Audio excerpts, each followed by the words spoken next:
I've been journaling for quite some time, and I've been filling so many journals over the years. Even if in the beginning I wasn't really calling it journaling, I was mostly calling it like diary. I built an entire journaling app, and I feel like journaling has been such a big part of my growth and my daily life, but it's not that easy all the time. It's not just as easy as opening the notebook and then words just start putting in. Most of the time, sometimes, and especially in the beginning, and especially after long periods of no journaling, I just cannot write anything. There's nothing that comes to my mind. There's days where I stare at my journal and I don't write anything because I just don't have anything to write. I don't know what I'm feeling. I don't know what I want to say. I don't know what I want to keep. And in those days, I consider myself not a journaling person. And I realized that a lot of people might be feeling this exact same thing on the first day that they're journaling, or maybe for like a week or 2 weeks when they first start journaling, and reach the conclusion after those days that they're not the kind of person that journals and that can journal. I feel like everyone is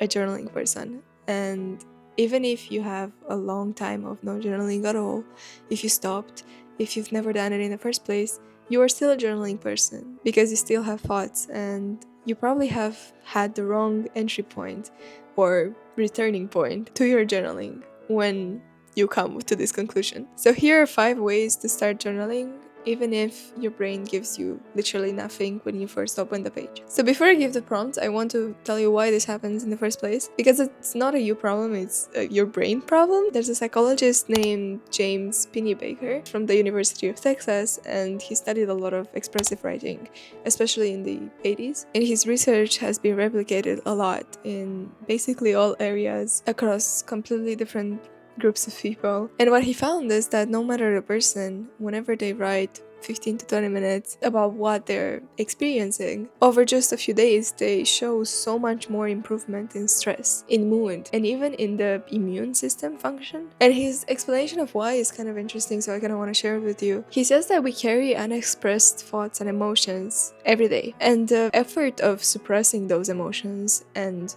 feelings is actually creates this low-grade stress that we always have. It's basically like your brain is running something in the background and you're not really sure what, but you're using a lot of your power to maintain that running in the background. And writing kind of breaks that cycle because you get to move the things from your brain onto a piece of paper, so your brain doesn't feel like it's its job to hold to all of that stress and all of those thoughts and all of those emotions, because you already have it somewhere. It's not necessarily because you figured everything out, it's not necessarily because you're saying the truth. You're saying just your truth. It doesn't have to be the general truth of your experience. But you take something fragmented from your brain and you make it in a structured way, you put it on a paper, you make it external, you make it observable, you make it understandable for yourself. So actually when you sit down and you don't know what to write, that's actually probably the best time to write and to force yourself to write, because that's when you're most likely to get to those thoughts in your brain that are just accumulating without you really consciously holding on to them. Okay, so let's get into the prompts. The first one that I want to talk about, it's the body scan prompt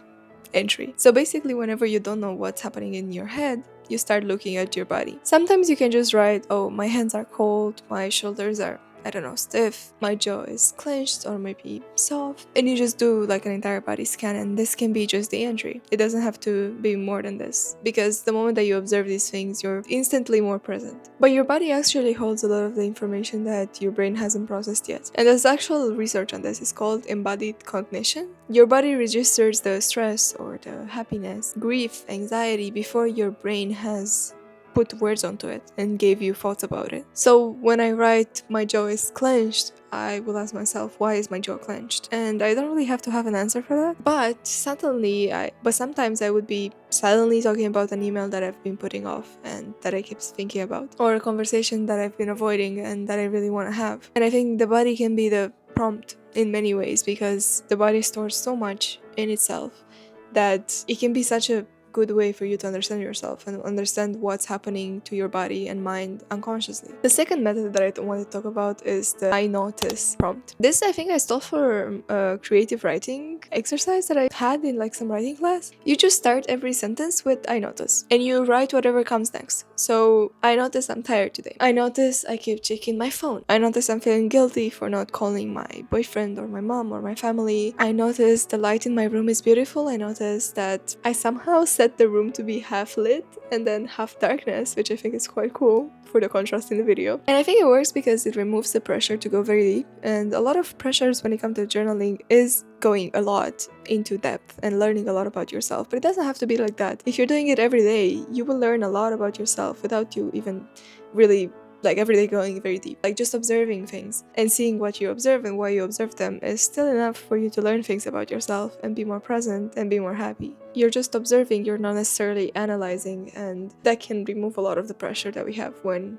we see a blank page in our journal. And over time, when you start doing this, you will start observing things that you've never observed before, because there's a limit to how much you can observe that you've already observed before. So you might notice things that you didn't know were happening to your body or your room or temperature, or I don't know, so many small details. And this is also nice to do when you're outside, because there's so many things to notice, and likely you're not being present enough to notice them. You're probably on your phone. So this is also a good way to just experience the moment that you're in. I think I did this one yesterday, and I said something talking about the tatami, because the bed that I'm sleeping on is actually a tatami, because I'm in a resort and it smells a little bit like wood, which makes sense because it is. And I was just noticing that, and by the end of it I realized that this room makes me so relaxed, insanely relaxed. And I don't know if you can notice from how I'm speaking, I am super relaxed. And at the same time, when I notice that I'm relaxed, my body wants to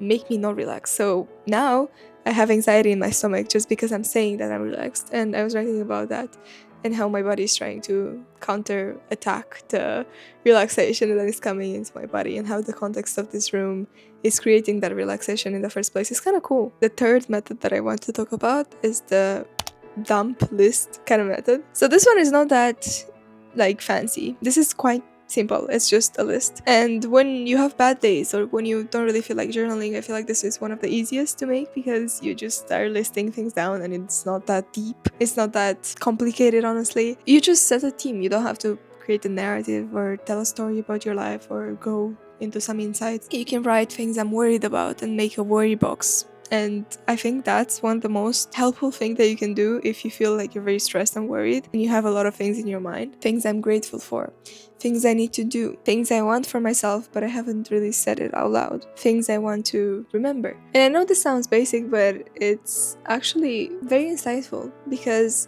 you get to be deep, but no one writing a bullet pointed list will think that the list needs to be profound. So you have very little pressure of writing, but you will end up writing a lot of very interesting things for yourself. The fourth method that I wanted to talk about is the unsent letter. And this is intense, but I think it's helpful in certain situations, especially when you feel very sad or you feel something strongly about someone, either positive or negative feelings. You get to write a letter to someone.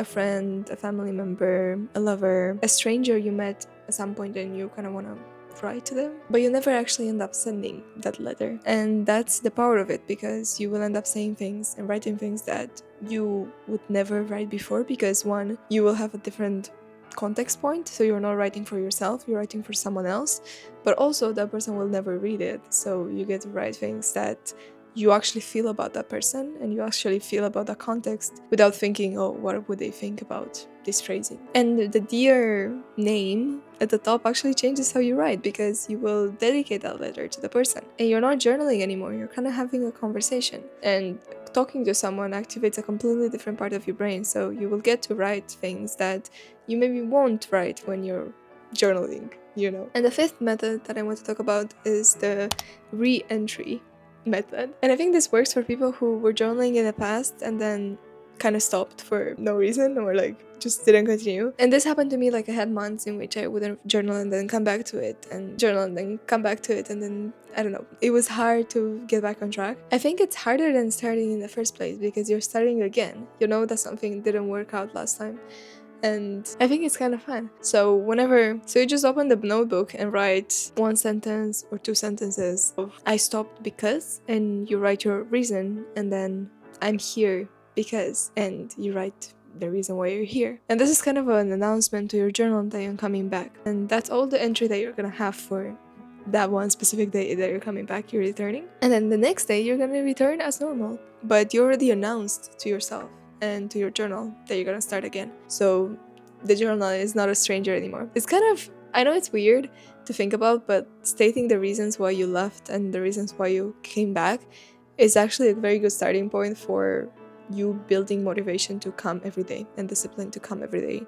because you need to know why didn't it work before and why will it work now. What's your reasoning behind journaling every day? Is it presence? Is it getting to know yourself? Is it figuring out your anxiety, figuring out your emotions, controlling yourself better, or being more self-aware, or being more self-aware? So here's what I want you to do today, and I'm probably gonna do the same now. Open any notebook, or you can just have a piece of paper, it doesn't matter, and write one thing that you notice, or write one thing that comes to your mind. It can even be in your notes app, it can even be on a receipt, on a napkin, it doesn't really matter. One thing your body is doing, one thing that you want your journal to know. You don't need a beautiful journal, you don't need a routine. Honestly, you don't even need consistency that much, you just need to write and start writing and become, in your mind, a person who writes. Because right now, you're not. Right now, you're a person who wants to write. And if you want to try my app, go for it. I'm gonna link it in the description. I hope you enjoyed this video, I hope you learned something from it, I hope you're gonna start journaling more.